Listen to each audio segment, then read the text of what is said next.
ગુજરાતમાં તુવેર દાળના ટેકાના ભાવે ખરીદી એમએસપી માટેના ઓનલાઈન રજિસ્ટ્રેશન ફોર્મ ભરતી વખતે ફિંગરપ્રિન્ટ બાયોમેટ્રિક આપવી ફરજિયાત હોય છે। આ પ્રક્રિયા વિશેની મુખ્ય માહિતી નીચે મુજબ છે। 1. ફિંગરપ્રિન્ટ કેમ જરૂરી છે? સરકાર દ્વારા ટેકાના ભાવે ખરીદી માટે પારદર્શિતા રહે અને સાચા ખેડૂતની ઓળખ થઈ શકે તે માટે આધાર કાર્ડ આધારિત બાયોમેટ્રિક ઓથેન્ટિકેશન અંગૂઠો કે આંગળી ફરજિયાત કરવામાં આવ્યું છે। જ્યારે તમે ગ્રામ પંચાયતમાં VCE વિલેજ કમ્પ્યુટર ઓન્ટરપ્રેન્યોર પાસે ફોર્મ ભરાવવા જાઓ છો ત્યારે તમારે ત્યાં ફિંગરપ્રિન્ટ સ્કેનરમાં અંગૂઠો આપીને તમારી ઓળખ સાબિત કરવી પડે છે। 2. રજિસ્ટ્રેશન ક્યાં અને કેવી રીતે થાય છે? સ્થળ: તમારા ગામની ગ્રામ પંચાયત કચેરીએ VCE પાસે।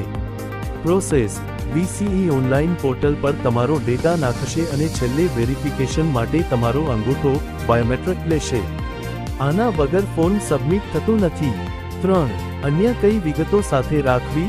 ફોર્મ ભરવા જતી વખતે નીચેના ડોક્યુમેન્ટ્સ સાથે રાખવા જરૂરી છે। આધાર કાર્ડ મોબાઈલ નંબર સાથે લિંક હોય તો સારું।